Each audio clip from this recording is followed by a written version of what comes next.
Get those guns going. Babe, we can't smell your breath. I know, but I don't want you to smell it. You'll be over in the face like, yeah. You're gonna be like, he gets to that point. Let's just take a break. I'll just say, hey, Angel. Hey! I don't have a story. I'm getting warmed up, you know what I'm saying? Get warmed up. Today we're gonna talk about the best part. He said, stop laughing. Hey guys. Oh. Every time I start getting it, you're gonna start doing. Well, stop making me laugh then. I didn't do. I just started talking. You ever think of that, buddy? Conflict. Hey guys, today we're gonna talk about the best part of a relationship: conflict. Resolution. Conflict. Resolution. Conflict resolution. Okay. Every relationship, no matter what type of relationship it is going to have conflict. Agree. She agrees. We're off to a good start. Oh my goodness. God's big plan for us as humanity was for us to have relationships, not just romantic ones, but also in community, in church, in work, and all of the different things that we're involved in. So I think that these key things that we're going to give today will not only just be ways to resolve conflict in your marriage, but in any relationship that you're a part of. Absolutely. So like she said, we do have a few things that have helped us over the years resolve conflict, and we've come a long way. I'm telling you, there's been conflict from day one, but that's a normal part of having a relationship. And over the years, I had to learn her style of communication. She had to learn mine.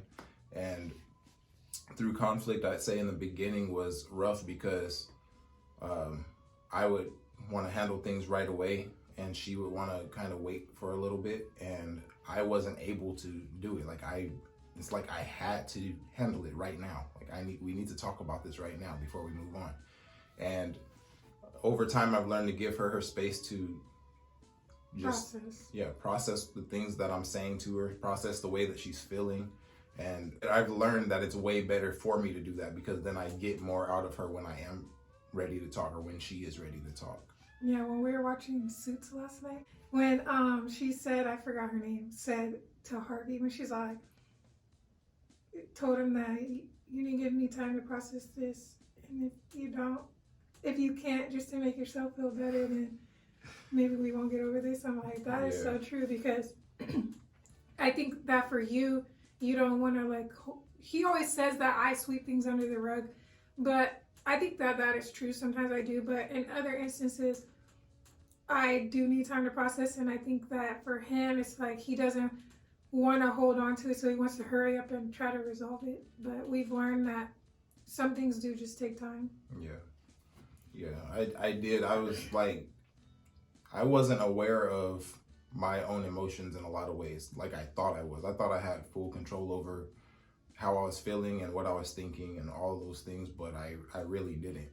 And so I didn't want to feel any of it. I didn't want to hold it in and have to think about it. So I just wanted to let it all out right in that moment.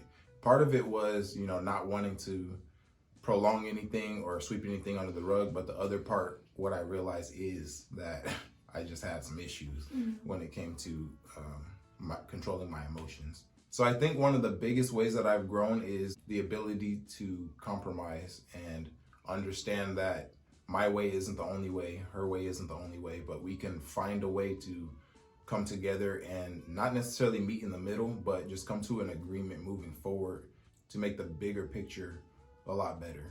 Yeah. Usually in a marriage, you each have your own strengths and weaknesses. And a lot of times we think that our ideas are the best or that they're the only idea, but the reason that you're doing life together is so that you can balance each other out. So I think that when you can talk about things and basically give your things that you're willing to let go and the things that you just have to have, you guys can kind of blend those things together and make it work out for both of you, even if it's not meeting 100% in the middle. Yeah. And I think that is, a healthy way of dealing with things, even if at the end of the day you don't get everything that you want. When you, like he said, when you look at the big picture, you see what's best for your family or for whatever the situation is, you're willing to let go of the small things. Yeah. Yep. Absolutely. And another thing for both of us, I think we've gotten better at is trying something different, not just sticking to the same ways that we respond and the same ways that we communicate in general. We saw when something didn't work, and we were both willing to grow and learn different ways that spoke better to each other. And I think that is probably the biggest change that has happened. What do you think? Yeah. When you come together in a marriage, you start to realize the habits that you've had, and you don't know any other way. But when you're in a relationship with someone, you're kind of forced to change your ways of doing things. It kind of humbles you, and you're able to see that change is okay, even though it's uncomfortable. Yeah.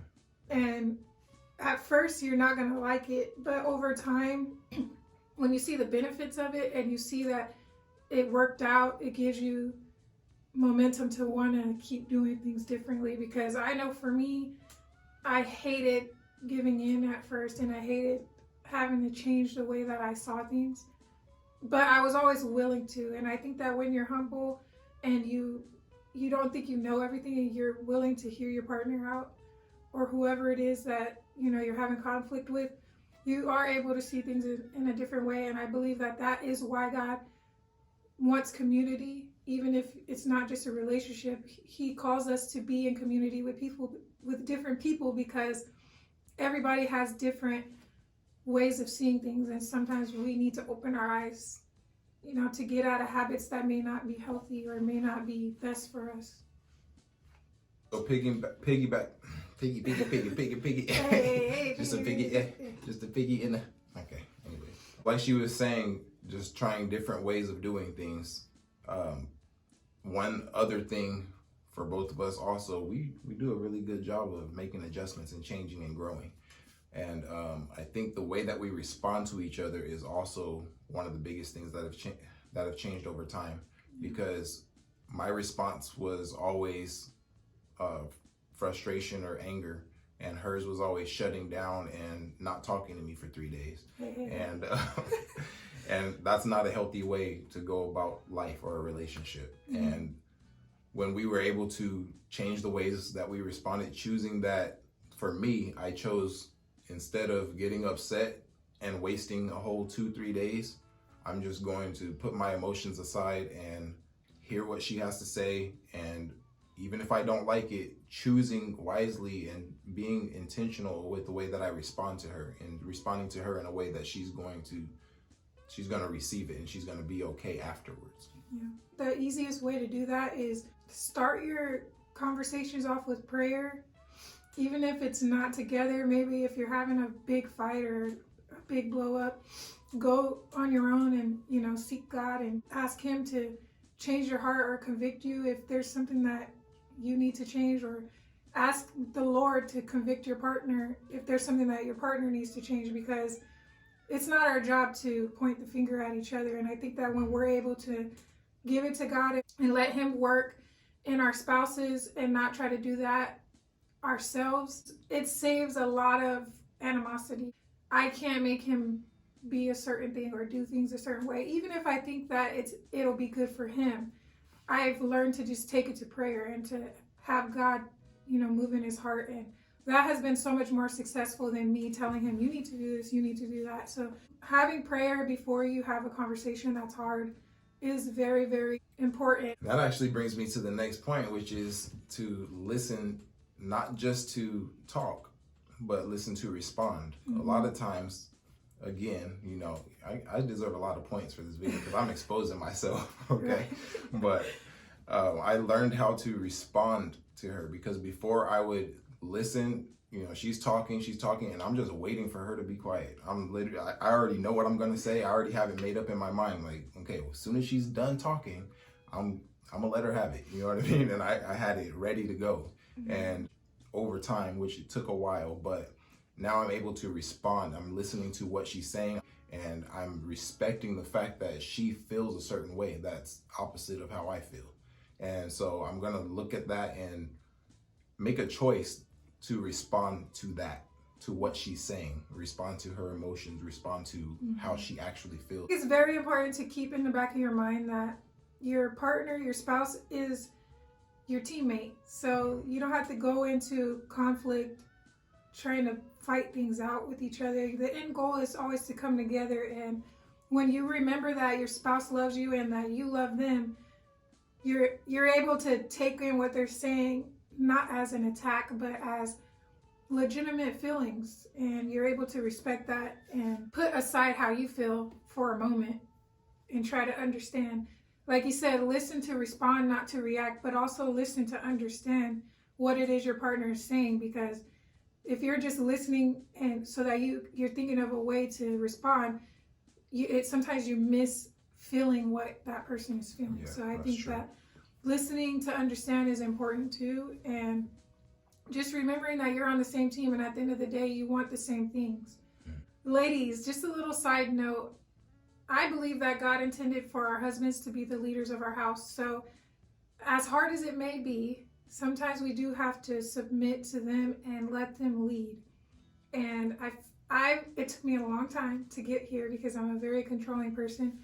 But I've learned that I trust my husband. I trust his walk with God. I trust that God is going to speak to him and show him ways of doing things that is going to bless our family. Because a lot of times I'll be praying and fasting about things, and then the Lord will have the nerve to speak to him about what I'm over here starving myself about.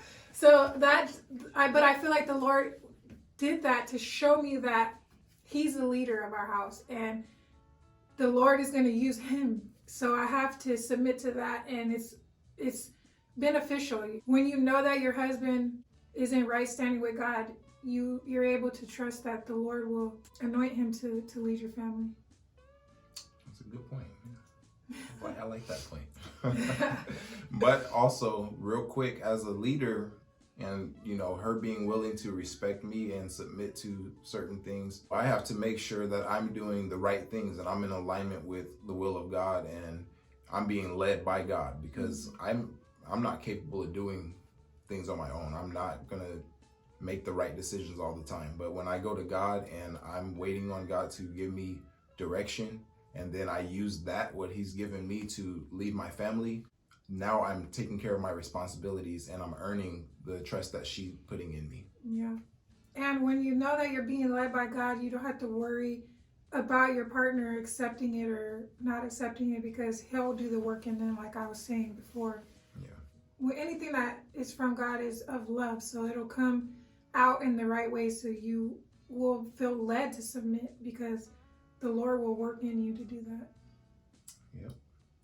All right, so that's pretty much it. That's all we got for today. I hope you guys get something from it. If you do, like and subscribe. And if you don't, like and subscribe. Yeah, if you don't like it, go ahead and like and subscribe. If you kind of like it, go ahead and like and subscribe. If you want more, like and subscribe. Yeah. Oh, and the notification bell thing too. Yeah. Go ahead and. God bless you guys. We'll see you in our next video. Bye. You just had to say it, huh?